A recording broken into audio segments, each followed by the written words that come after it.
Welcome to the channel BEd curriculum. आज का हमारा टॉपिक है पेपर फर्स्ट से दर्शन शास्त्र के कुछ स्कूल के बारे में हम चर्चा करेंगे। तो दर्शन शास्त्र के जो स्कूल्स हैं उनको दो तरह से कैटेगराइज किया गया है। पहले आते हैं आस्तिक स्कूल और दूसरे होते हैं नास्तिक स्कूल। आस्तिक स्कूल को फर्दर कैटेगराइज किया गया है। इसके पार्ट्स हैं मीमांसा, वेदांत, सांख्या और योगा और वैशेषिका।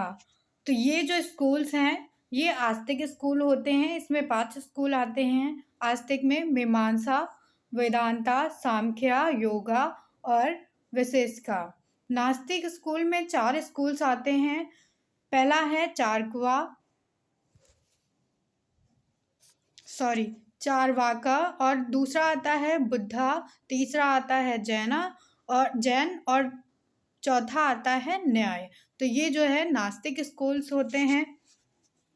सबसे पहले वैशेषिका जो स्कूल है वो कन्नड़ के द्वारा स्थापित किया गया है और इसमें जो बात की जाती है वो साइंस ऑफ लॉजिक, मतलब हर एक चीज़ के पीछे जो विज्ञान का क्या जो है तर्क है इसके बारे में बात की जाती है। और फ्यूटिलिटी ऑफ माया क्या है इसके बारे में बताया गया है।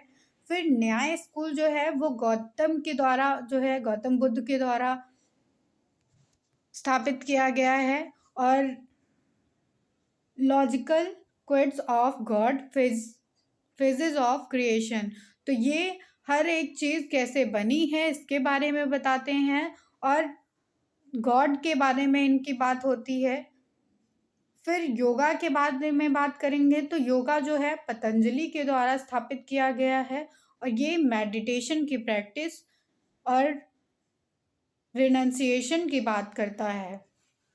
सांख्या जो है कपिल मुनि के द्वारा स्थापित किया गया है और ये एलिमिनेट करता है फिजिकल और मेंटल पेन्स को और रिसीव करता है लिबरेशन को। तो ये हमारे शारीरिक और मानसिक जो दर्द हैं उनको दूर करता है। फिर वेदांता आता है तो वेद व्यास के द्वारा स्थापित किया गया है ये, और ये जो है explain the divine nature of the soul, हमारे आत्मा का जो डिवाइन नेचर है उसकी प्रकृति को बताता है, माया के बारे में बताता है और ये क्रिएशन कैसे हुआ, ये ब्रह्मांड कैसे बना है इसके बारे में बात करता है। फिर मीमांसा आता है तो मीमांसा जो है जैमिनी के द्वारा स्थापित किया गया है और ये वेदों के बारे में बताता है। सांख्या की सबसे पहले बात करेंगे हम।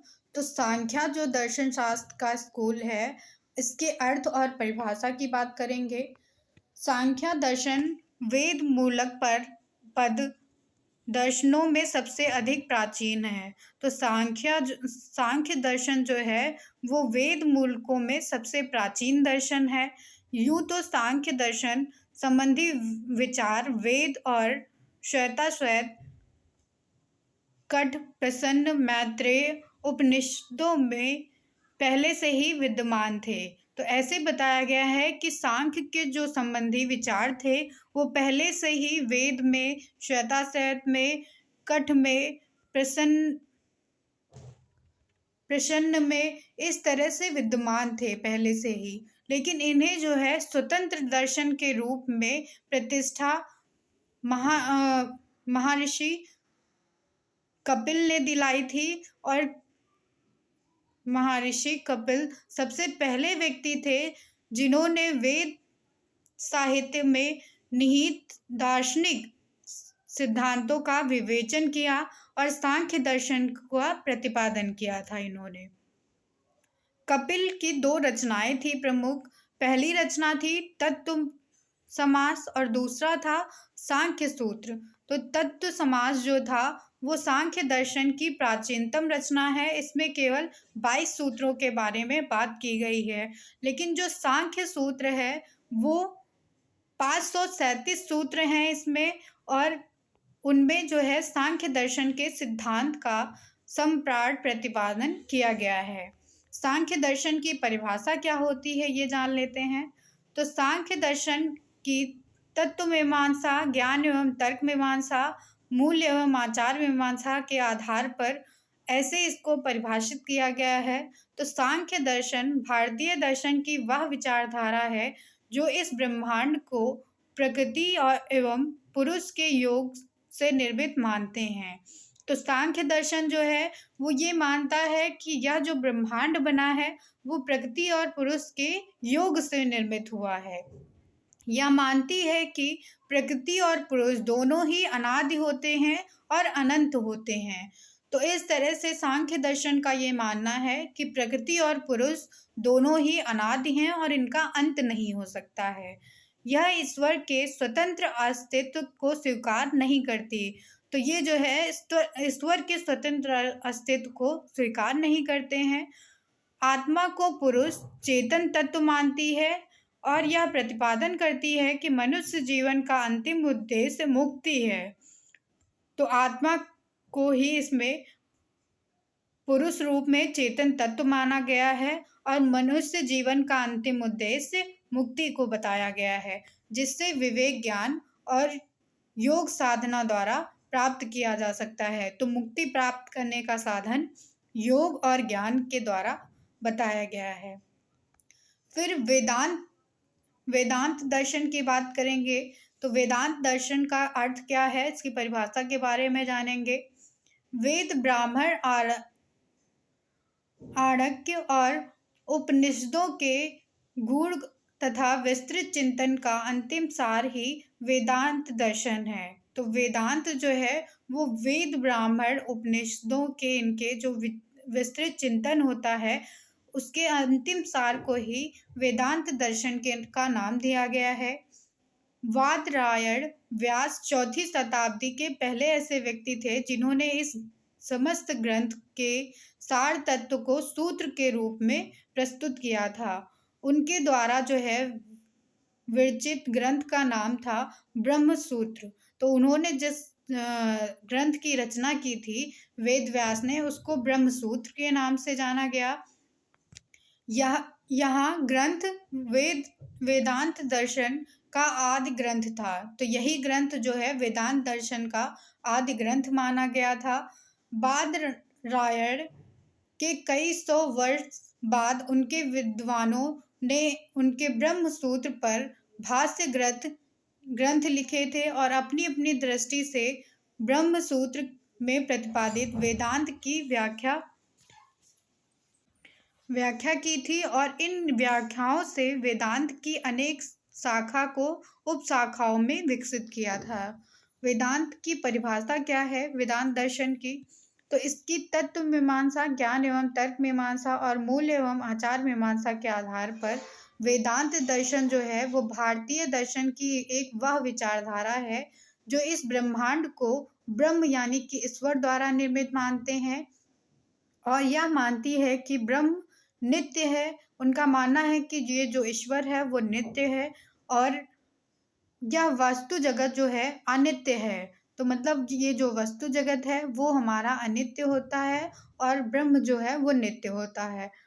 यह ब्रह्म को इस सृष्टि की स्थिति, उत्पत्ति और लय का कारण मानती है। तो वेदांत दर्शन जो है वो ब्रह्म को ही इस सृष्टि की स्थिति, उत्पत्ति और लय का कारण मानती है और आत्मा को ब्रह्मा का अंश मानती है। हमारी जो आत्मा है वो ब्रह्मा का एक अंश है, ब्रह्म का एक अंश है, ये माना गया है वेदांत दर्शन में। यह प्रतिपादन करती है कि मनुष्य जीवन का अंतिम उद्देश्य जो है वो मुक्ति पाना है, जिसे ज्ञान योग, कर्म योग, राजयोग और भक्ति योग के द्वारा पाया जा सकता है। तो मनुष्य जीवन के अंतिम उद्देश्य मुक्ति को प्राप्त करने के लिए ज्ञान योग, कर्म योग, राजयोग और भक्ति योग के द्वारा इसको प्राप्त किया जा सकता है। वेदांत दर्शन के कुछ मूल उद्देश्य होते हैं। तो इसमें सबसे पहला उद्देश्य है कि यह ब्रह्मांड ब्रह्म द्वारा निर्मित है यानी कि ईश्वर द्वारा निर्मित है। दूसरा मूल सिद्धांत था कि ब्रह्म और जगत में ब्रह्म विशिष्ट है, तो ब्रह्म जो है नित्य माना गया है। फिर थर्ड इनका जो है मूल सिद्धांत था कि आत्मा जो है वो ब्रह्म का ही एक अंश है और मनुष्य अनंत ज्ञान एवं शक्ति का स्रोत माना गया है इसमें। और मनुष्य जीवन का अंतिम उद्देश्य मुक्ति को प्राप्त करना है। ये जो है 5 मूल सिद्धांत हैं वेदांत दर्शन के। अब हम बात करेंगे बौद्ध दर्शन का अर्थ और परिभाषा के बारे में। तो बौद्ध दर्शन के बारे में बात करेंगे। बौद्ध दर्शन की जन्मभूमि भारत ही है। यह बात दूसरी है कि उनका विकास भारत की अपेक्षा भारतेतर देशों यानी कि सिन्हल, बार्मा, सियाम, जावा, तिब्बत, चीन, कोरिया, मंगोलिया, जापान में ज़्यादातर हुआ है। प्रारंभ में यह मत भी एक धर्म के रूप में विकसित हुआ था। सिद्धार्थ जन्म से ही अभायुक्त थे, तो सिद्धांत को बौद्ध धर्म का अनुयायी माना जाता है। ऐसा उल्लेख मिलता है कि सिद्धार्थ वृद्ध और रोगी मृतक को देखने से मनुष्य के दुखों से पीड़ित हो उठे थे। तो सिद्धार्थ ने जब सबसे पहले देखा था वृद्ध लोगों को, रोगी लोगों को और मृतक लोगों को, तो उनको मनुष्य के दुखों से पीड़ित हो गए थे वे। और एक दिन राज्य, परिवार, पत्नी, पुत्र सभी को वो उन्होंने त्याग दिया था। सबसे पहले वो जो है भृगु आश्रम में तब गए थे और वहीं से उन्होंने बौद्ध धर्म का प्रचार प्रसार करना प्रारंभ कर दिया था।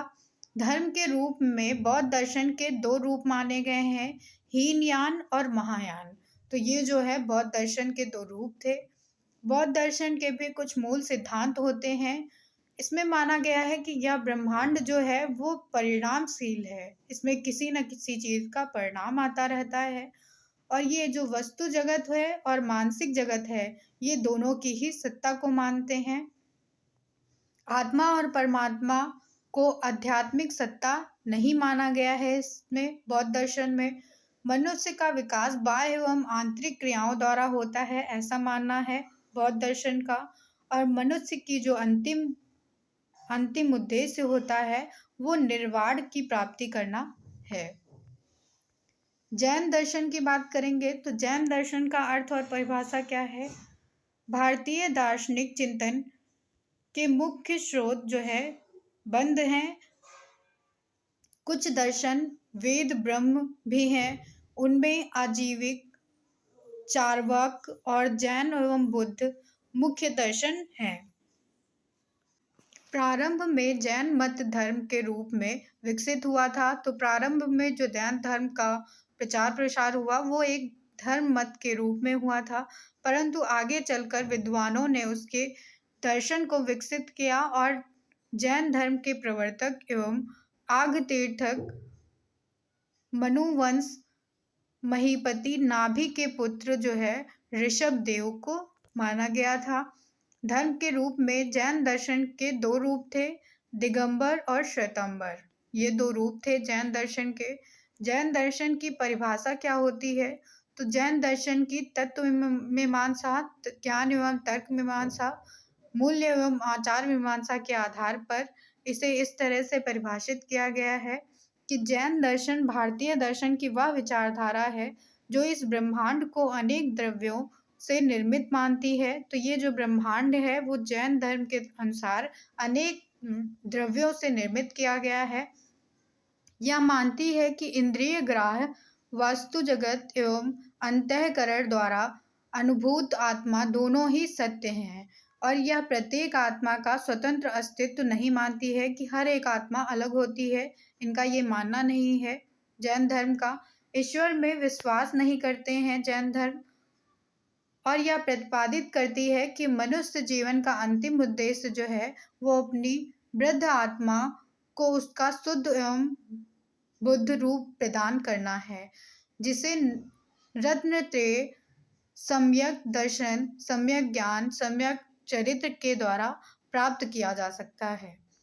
तो इस तरह से जैन धर्म के बारे में, जैन दर्शन के बारे में बताया गया है। Thank you everyone.